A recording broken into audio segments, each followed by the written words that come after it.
C'est toujours un plaisir de discuter avec des académiciens et des académiciennes qui ont lancé leur podcast à travers l'Académie du podcast, mais surtout qui ont fait un sacré bon bout de chemin avec leur podcast. Mon invité d'aujourd'hui, c'est Laetitia Mazax. Elle anime le podcast Mompreneur ambitieuse et j'ai vraiment hâte de te la présenter parce que c'est quelqu'un qui, bon, comme le dit le titre de son podcast, s'adresse aux mamans qui veulent devenir entrepreneurs. Elle va nous l'expliquer d'entrée de jeu parce qu'elle a passé par là. Et c'est le cas de une très, très grande majorité de podcasteurs lorsque vient le temps de décider de quel sujet on veut aborder dans notre podcast. Et très souvent, on se retourne dans le passé pour aller voir où on était il y a 1 an, il y a 2 ans, il y a 5 ans et on va s'adresser à notre version de nous-mêmes il y a 2 ans, 3 ans, 5 ans. Hein, parce qu'on veut faciliter le passage à l'action. On veut éviter un peu tous les défis, les embûches, les douleurs qu'on peut avoir eues au fil du temps aux gens qui se retrouvent exactement au même endroit de où on était à ce moment-là. Et c'est le cas de plusieurs podcasteurs qui veulent partager leur parcours, qui veulent partager leur savoir-faire et qui veulent évidemment faire en sorte d'aider ces gens-là. C'est exactement le cas de Laetitia. Laetitia fait partie de l'Académie du podcast, comme je l'ai dit, à travers notre formation phare qui est Podcaster Pro. Elle fait également partie de notre club Momentum et elle fait également partie depuis quelques mois de notre club des élites parce qu'elle tenait à placer au centre de son marketing son podcast pour développer sa business autour du podcast. Alors, présentement, elle est en train de déployer une foule de webinaires autour d'une formation en ligne qu'elle a mis en place également. Donc, elle va tout nous communiquer ça.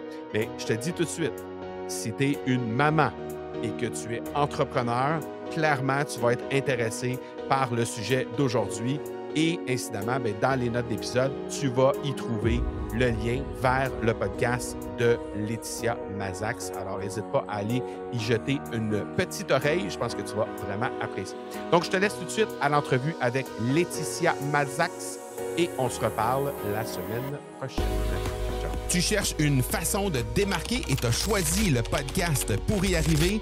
Que tu aies lancé ou non un podcast en ce moment, ben t'es au bon endroit. Mon nom est Marco Bernard et avec l'Académie du podcast, j'ai aidé plus de 1000 francophones de 15 pays différents à se lancer dans le merveilleux monde du podcast depuis 2018.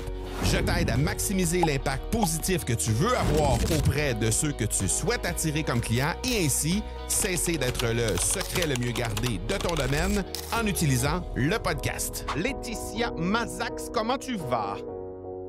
Ça va bien, Marco. Bon, ben, content de te recevoir sur l'Académie du podcast. J'ai bien, bien hâte de parler de ton podcast avec toi. Mompreneur ambitieuse, qui en est à 57 épisodes au moment où on enregistre cet épisode-là. Probablement qu'au moment où vous écoutez l'épisode, on a passé le cap des 60 épisodes largement même. Donc, d'abord, déjà, félicitations pour ça. Tu sais que tu fais partie du 1% des gens qui se rendent à ce cap-là. Il y a très, très peu de gens qui se rendent à un cap de 60 épisodes. Donc, déjà, félicitations pour ça. Et je veux qu'on parle justement de ce qui t'a amené à ce cap-là, de passer le cap des 60 épisodes. C'était quoi un peu le parcours que tu as fait jusqu'à maintenant? Donc, mais avant de parler de où on est rendu, je veux qu'on fasse un retour en arrière au tout, tout, tout début avec de où arrive l'idée première de Mompreneur ambitieuse.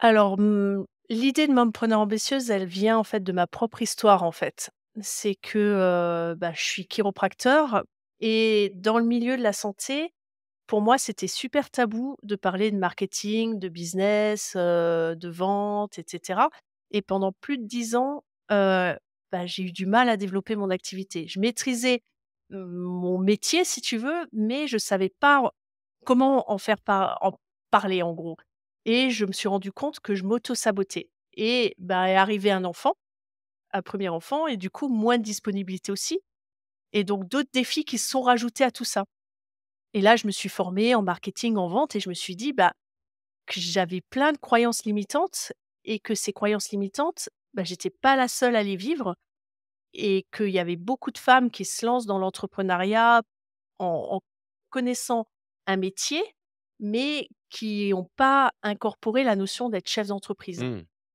Et j'avais envie de partager, en fait, ça et d'accompagner des femmes dans le marketing, dans la vente, pour qu'elles puissent intégrer ça à leur business et qu'elles puissent développer leur business et c'est comme ça qu'est venue l'idée. Alors au début, ça s'appelait pas Mompreneur ambitieuse, hein, j'y ai réfléchi un bout de temps jusqu'à ce que je trouve le nom qui correspondait le plus et puis, bah, le podcast est arrivé dans cet écosystème sur, bah, comment partager mon expérience et comment aider des femmes à qui se trouvent dans la situation dans laquelle j'étais moi, il y a, bah, plusieurs années et comment est-ce que je peux les aider à développer leur business et à sortir de ce truc où, bah, on aime notre métier, mais en même temps, bah, on rame pour le développer OK. et heu et en découvrant le marketing, le business, bah, j'ai pu booster mon chiffre d'affaires à un point, que je n'imaginais pas avant.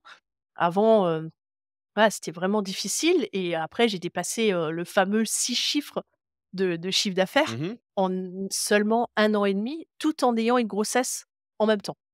Donc c'était quand même un sacré challenge que j'ai relevé et voilà.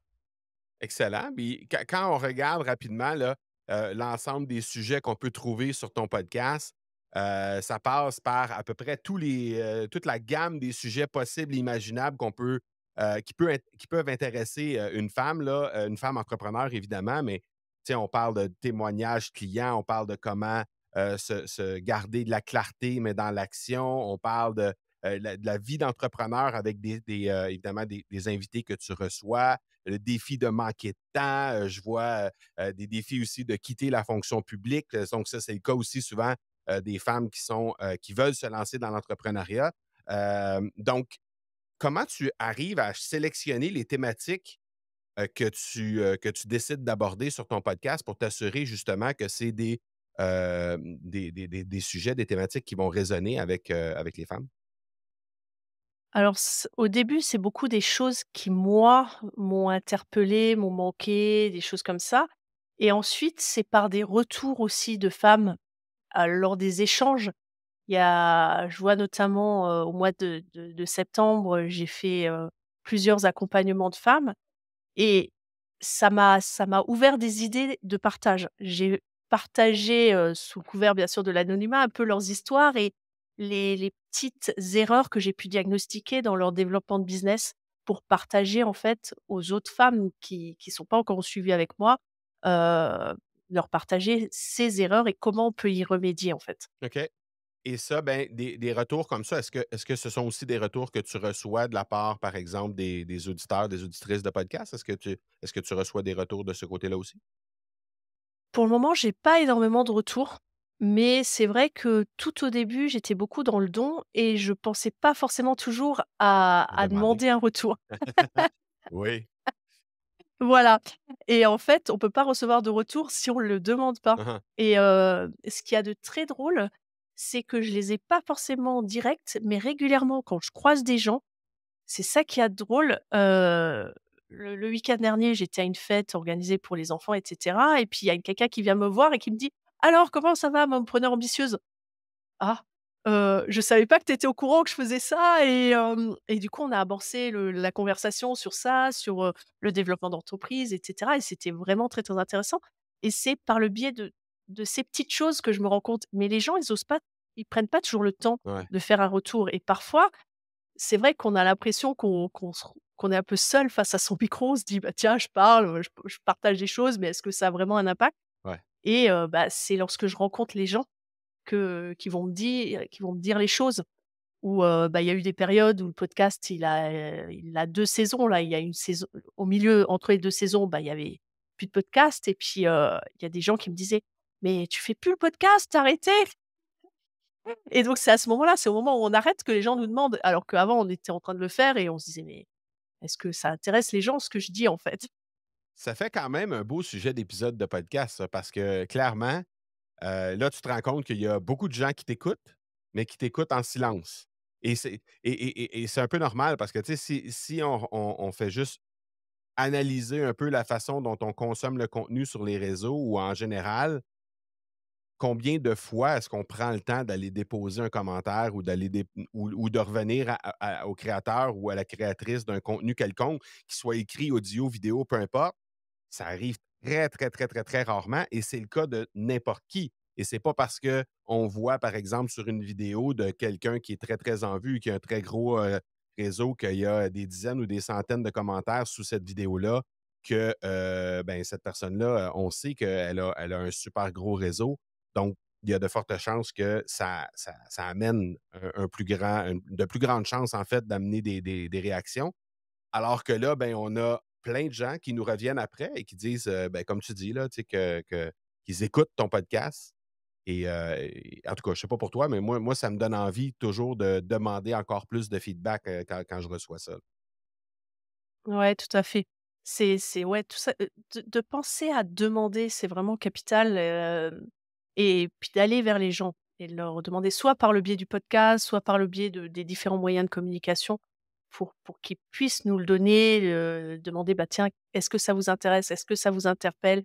Et un autre retour que j'avais eu, une personne que je connaissais qui me disait qu'elle m'écoute beaucoup, et c'est devenu une petite blague parce qu'elle me suit depuis le début et au début je lui disais: «Ah, c'est toi mon abonné!»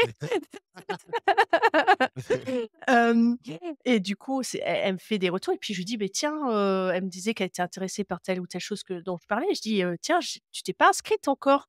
Et elle me dit: «Mais tu sais, j'écoute ton podcast, moi je suis dans la voiture et tout et j'y pense sur le moment et puis après je passe à autre chose et puis je vais pas voir dans les descriptions pour pouvoir cliquer sur le lien pour faire le truc que tu m'as demandé de faire».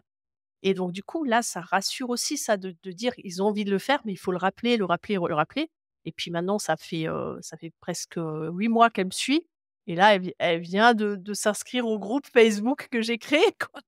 Ben, c'est ça. Et Donc comme quoi, comme quoi, il faut mmh, répéter et d'animer un podcast, c'est d'accepter de répéter, répéter, répéter, répéter, répéter constamment.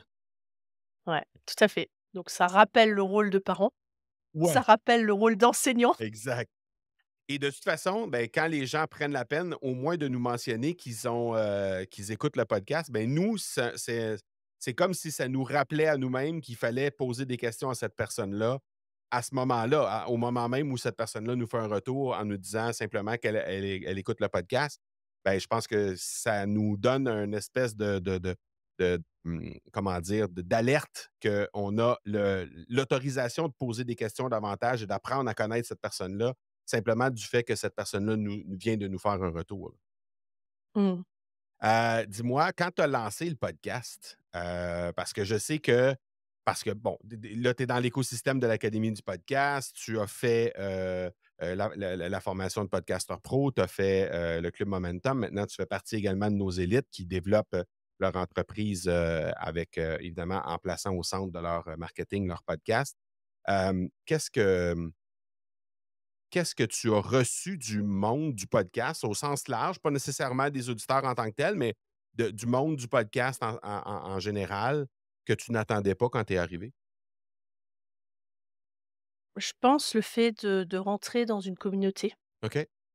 ça je m'y attendais pas, avec une grande, entraide et beaucoup de, comment dire? De bienveillance de la part des gens quand on a que ce soit, de partager nos moments où ça se passe bien, on est super content parce qu'on vient de publier, son 1er épisode Mmh. ou parce qu'on célèbre le franchissement d'un cap ou parfois aussi où ça m'arrive de partager des moments un petit peu où c'est un petit peu plus difficile, j'ai une difficulté technique et cetera. Mmh.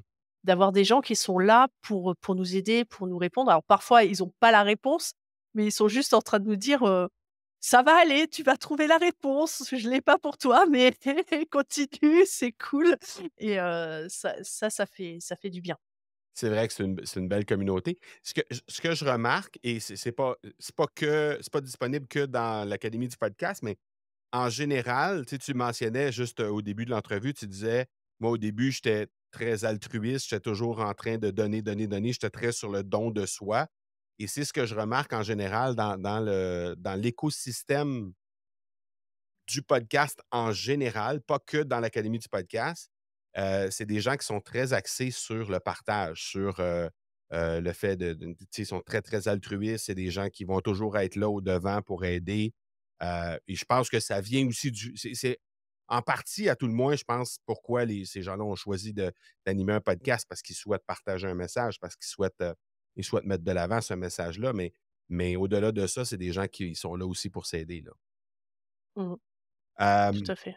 Dis-moi, lorsque tu as décidé de faire le saut, est-ce qu'il y a eu des moments d'hésitation? Après avoir fait le saut, là, depuis le moment où tu as lancé ton podcast ou même peut-être avant même de faire le saut puis de décider de le lancer, est-ce qu'il y a eu des moments où tu as douté de toi, ou tu as douté du projet, ou tu as douté en général? Est-ce qu'il y a eu des moments comme ça?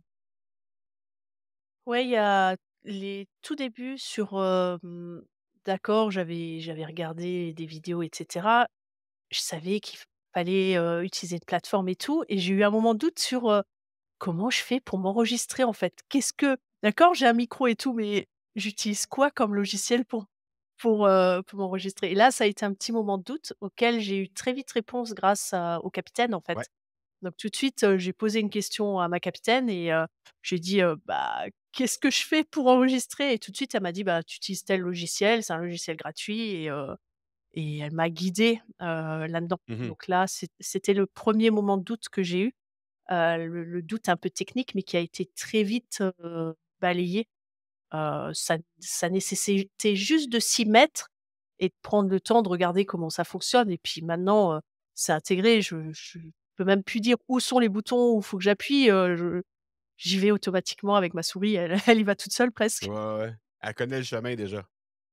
C'est ça. Est-ce qu'il réside encore des doutes après 57 épisodes au moment d'enregistrer, 60 quelques là, au moment où les gens écoutent cet épisode-là? Ils vont aller jeter un coup d'œil sur ton podcast, qui est d'ailleurs dans les notes d'épisode pour que les gens puissent aller jeter une oreille. Est-ce qu'il reste encore des doutes aujourd'hui? Alors il reste toujours des doutes de: «Est-ce que ce dont je parle, ça interpelle vraiment les gens? Est-ce que, ça apporte vraiment de la valeur?» Parce que c'est ce que moi j'imagine que ça apporte, mais est-ce que ça apporte vraiment quelque chose? Est-ce que par moment, bah, il y a des comme dans tout, il y a des hauts et des bas. Mmh. Donc quand on gravit la montagne, on est super content et puis après, bah, on oublie qu'on l'a gravie et puis on voit une autre montagne et puis on s'attaque à une autre montagne et puis là, on est en train de grimper et on passe un nouveau palier et là, il y a des nouveaux doutes.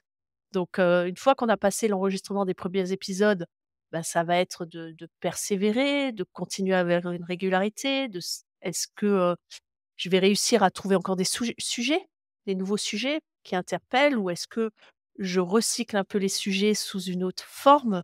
Donc là, bah, tu as un outil qui est sympa que je vais explorer un peu plus, qui est la grille des 4 C, Mmh. pour pouvoir, avec un même sujet, essayer d'en faire 4 différents selon en l'abordant d'une manière un petit peu Ouais. différente, pour me permettre d'étoffer un petit peu, ce que je peux apporter et voilà. Ben, je trouve ça intéressant parce que dans le fond, au fur et à mesure que tu me nommais les inquiétudes ou les doutes qui pouvaient rester, il y avait quand même un élément de solution qui était là, qui suivait tout de suite. Tu sais, tu me parles, est-ce que je vais pouvoir trouver des sujets? Puis tout de suite après, tu m'as parlé de la grille des 4C qui, elle, va t'amener différents angles pour avoir peut-être la possibilité de retraiter des mêmes sujets, mais avec un angle différent pour l'amener différemment, pour faire en sorte de peut-être toucher un autre type de personne qui t'écoute ou encore faire comprendre encore mieux le sujet que tu traites. Donc, je trouve ça intéressant que malgré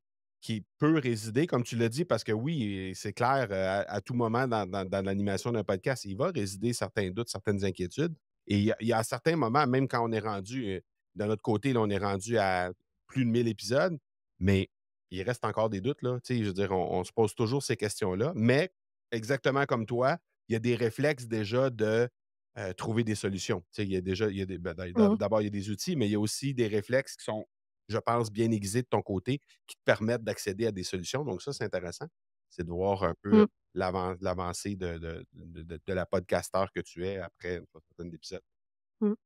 Bah, c'est vraiment ma philosophie quoi, de me dire, il y a toujours une solution à notre problème Ouais. et si on l'a pas tout de suite, elle va venir et parfois, je sais que quand j'ai une problématique, on est dessus, on essaye de trouver la solution et ça fonctionne pas et je me suis rendu compte que souvent, c'est qu'on a des œillères et on n'arrive pas à les ouvrir Ouais. et moi ma solution, c'est de sortir, alors soit de changer de place dans la pièce. OK, Pour changer En changeant physiquement ma place, je change mentalement mon esprit OK. ou parfois je sors carrément et ça, c'est un conseil que je donne souvent aux mamans entrepreneurs.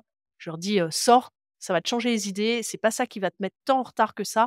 Tu vas revenir, tu vas être surboosté, tu vas avoir des nouvelles idées, tu vas être frais» et la plupart du temps, quand je suis face à une problématique, c'est ça quoi, que je vois pas le bouton où appuyer, puis je reviens, je fais: «Mais il était là, je l'ai pas vu». Donc notre Il vient pas juste d'apparaître là, ce bouton-là, là.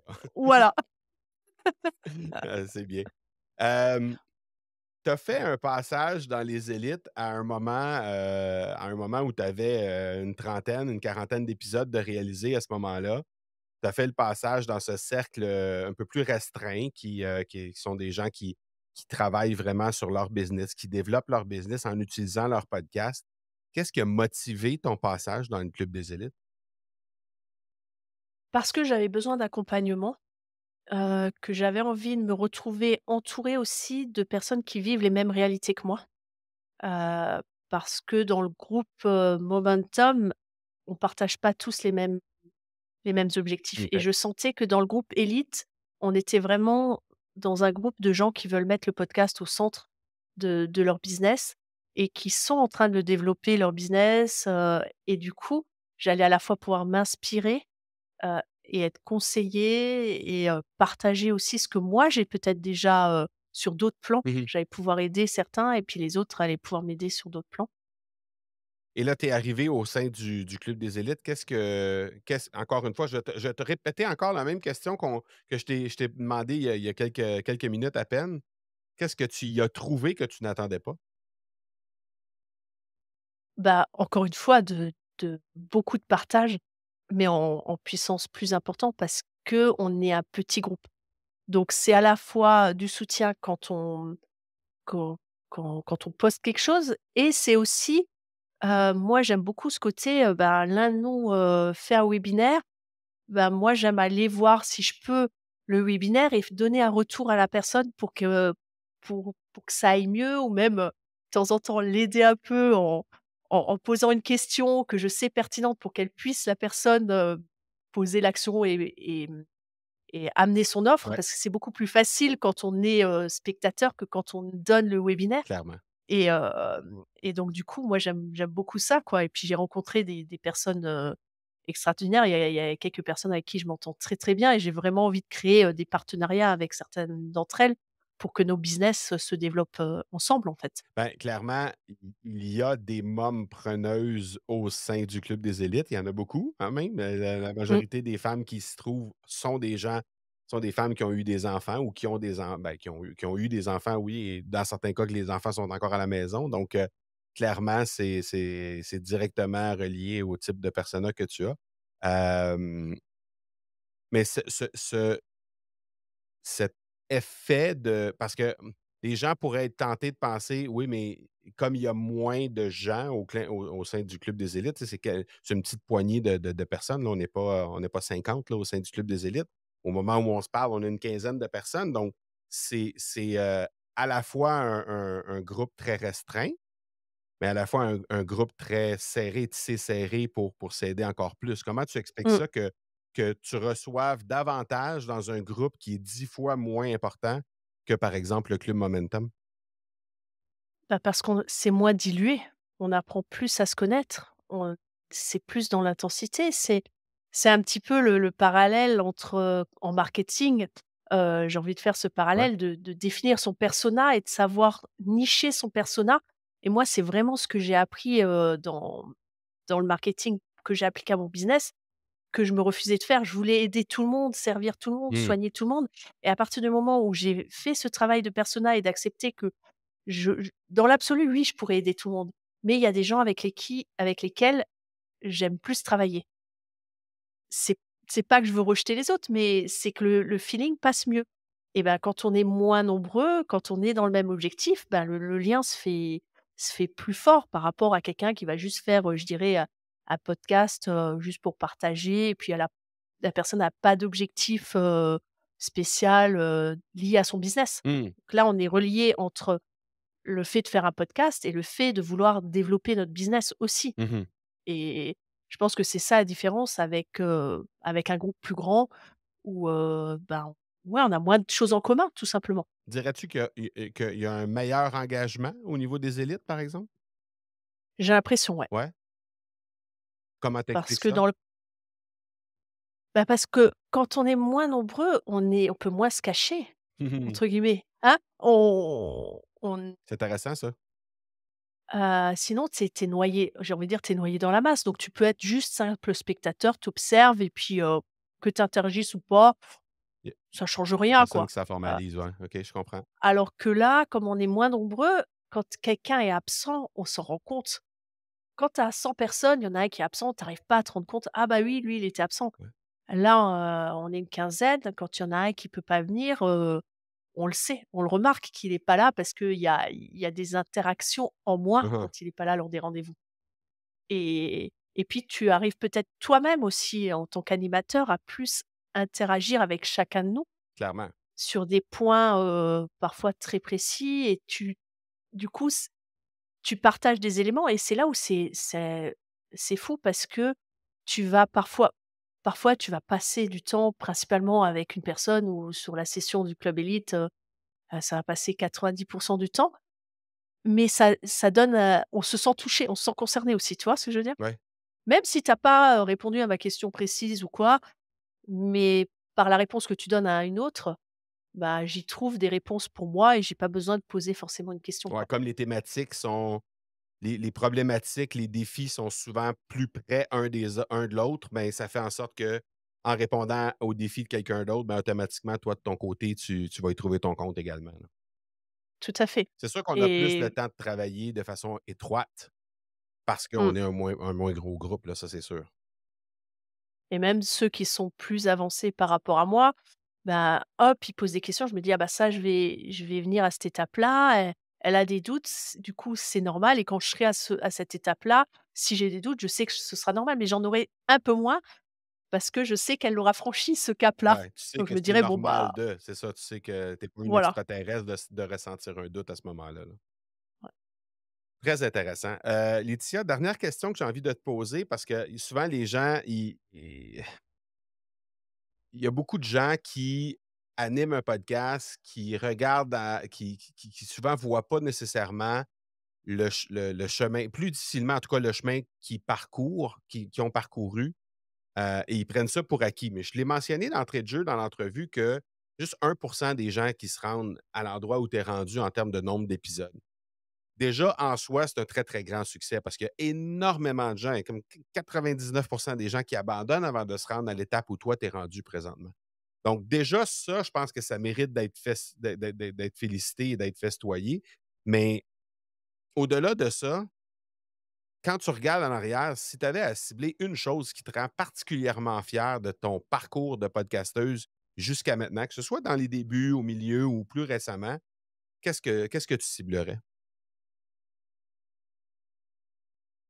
Bah, déjà d'avoir réussi à enregistrer le premier et d'avoir dépassé les je dirais les soucis techniques. C'est même pas des soucis, mais des défis techniques, je dirais. Ouais, Ça, j'en suis assez fière et d'être arrivée à ce chiffre-là aussi. Si on m'avait dit il y a 1 an, ça fait à peu près 1 an que j'ai commencé le podcast, que j'en serais rendue là, je l'aurais pas forcément cru ah oui, hein? et c'est vrai que comme tu le dis, on s'en rend pas compte parce que l'inconvénient d'être parmi les podcasteurs, c'est qu'on est en vase clos et on a l'impression que tout le monde fait du podcast Ouais. et on finit et moi j'écoute énormément de podcasts, donc j'ai l'impression qu'il y en a 1 million, que tout le monde le fait, heu et du coup, bah, parfois on se dit: «Oh, c'est banal ce que je fais» et comme tu dis, c'est bien parfois de se mettre une petite tape dans le dos et de dire: «Waouh, tu en es à 60 épisodes là, c'est cool». L'autre chose dont je suis fière aussi, c'est, le challenge J'envoie auquel j'ai participé, Ouais. ça se passe au mois de janvier et j'ai participé, je venais à peine de lancer mon podcast et je me suis mis ce défi d'enregistrer un podcast, par jour en jour de semaine et ça m'a vraiment challengée de me dire: «Allez, lâche prise sur certains éléments techniques, sur la préparation, accepte d'être naturel» et ça, c'est encore quelque chose j'aime être naturelle, mais il faut que ce soit naturel et que ça apporte aussi quelque chose parce que si c'est pour bavarder, Non, non. voilà, moi je peux parler des heures, quoi. Oui. Mais, faut pas que je perde les Et la gens non plus. majorité des podcasteurs peuvent le faire aussi, hein, parce que c'est souvent des gens qui ont la parole facile, donc ouais. Mmh. Mais c'est cool. Ce défi, j'en vois, qui se tient présentement, là, au moment où tu écoutes cet épisode, probablement, on est en plein milieu du défi J'envoie de 2024, où il vient tout juste de se terminer, selon le moment où tu captes l'entrevue. Mais c'est vraiment c'est un beau retour parce que c'est des contraintes créatives. Donc, forcément, ça amène à se dépasser comme créateur, comme créatrice. Ça amène à des endroits que spontanément, naturellement, on n'irait pas et ça nous fait découvrir souvent qu'on a beaucoup plus de ressources qu'on pense. En tout Mmh. cas, c'est le retour que je reçois de la plupart des gens qui y participent. Tout à fait. Ça parce que parfois on se dit: «Ouais, de quoi je vais parler et tout» et puis le fait c'est là encore une fois où c'est contre-intuitif. Plus on a le choix, plus moins on sait faire et plus on réduit le choix, Mmh, plus on a de contraintes, plus on devient créatif. clairement. Ou si je pense aux peintures, aux gens qui travaillent du monochrome, bah, ils vont devoir être créatifs sur la texture de la peinture et cetera. Mais si c'est blanc et Et noir, on se pose pas de questions. voilà. Ouais, ouais, ouais, tout à fait, tout à fait. Et j'ajouterais juste en terminant, un truc que j'ai réalisé, en fait, j'ai appris il y a quelques mois à peine, et qui a changé complètement ma perspective sur comment évaluer et comment fixer des objectifs. Et c'est bon pour le podcast, c'est bon pour l'entrepreneuriat, c'est bon pour la vie en général, mais quand on apprend à fixer nos objectifs d'abord en regardant dans le rétroviseur, ça change complètement la perspective de comment on pourrait fixer des objectifs futurs. Parce que quand on prend juste le temps de se retourner et de se poser la question où on était il y a 90 jours, très souvent, on va s'apercevoir qu'il y a eu plein de choses qui ont progressé, autant sur le plan personnel que sur le plan professionnel. Puis après, ben, on est en meilleure connaissance de cause pour se fixer un objectif pour un futur rapproché. Et ça, ben, tu sais, parce qu'on est toujours dans le vouloir aller chercher plus, plus loin, vouloir, tu sais, avoir, constamment, tu sais, autrement dit, c'est jamais assez, là, et surtout dans le monde de l'entrepreneuriat et dans le monde du podcast. On n'a jamais assez d'auditeurs, on fait jamais assez d'argent, on n'a jamais assez de clients, on n'a jamais assez d'impact, on n'a jamais assez de gens sur nos webinaires, et cetera. Mais quand on prend juste le temps de se retourner et de regarder où on était il y a 90 jours, des fois, ça change beaucoup la perspective de où on Mmh. s'en va. Puis ne serait-ce que parce que parfois, il va y avoir des moments où on va se dire, ben, il y a 90 jours, j'avais, par exemple, X nombre de personnes sur un webinaire, puis aujourd'hui, j'en ai fait un, puis j'ai été moins. Par contre, quand on se met à regarder sur le plan qualitatif, quand on se met à regarder sur le plan des apprentissages, qu'est-ce qu'on a fait, ben, on se rend compte qu'on a vraiment progressé, puis qu'on est mieux outillé pour faire en sorte que le prochain webinaire qu'on va organiser, ben, il soit à la hauteur, sinon plus élevé ou meilleur que celui qu'on avait fait il y a 90 jours, ne serait-ce que par les apprentissages qu'on a eus. Donc, juste ce shift d'apprentissage-là et comment on réussit à d'abord analyser où on était il y a 90 jours avant de parler d'un futur ou des objectifs qu'on peut se fixer, ça change beaucoup la perspective, je trouve, là. Et c'est quelque chose que j'ai appris dans les derniers mois qui fait, et je ne sais pas si toi, parce que tu travailles avec des entrepreneurs, donc forcément, il y a peut-être des choses dans ce genre-là que tu leur proposes, là.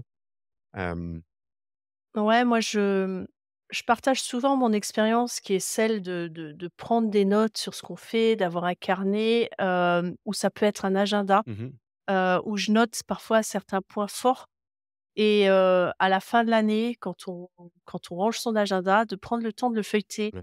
et ça, je l'ai fait parce que je suis accompagnée aussi, je suis coachée et au bout d'un an, la coach m'a dit: «Bah, tiens, j'aimerais bien qu'on fasse un bilan de notre année, d'accompagnement». Donc j'ai repris ce carnet et j'ai pris conscience de toutes les avancées, en effet, comme tu dis, que j'avais eues et je les avais pris pour acquis, Mmh.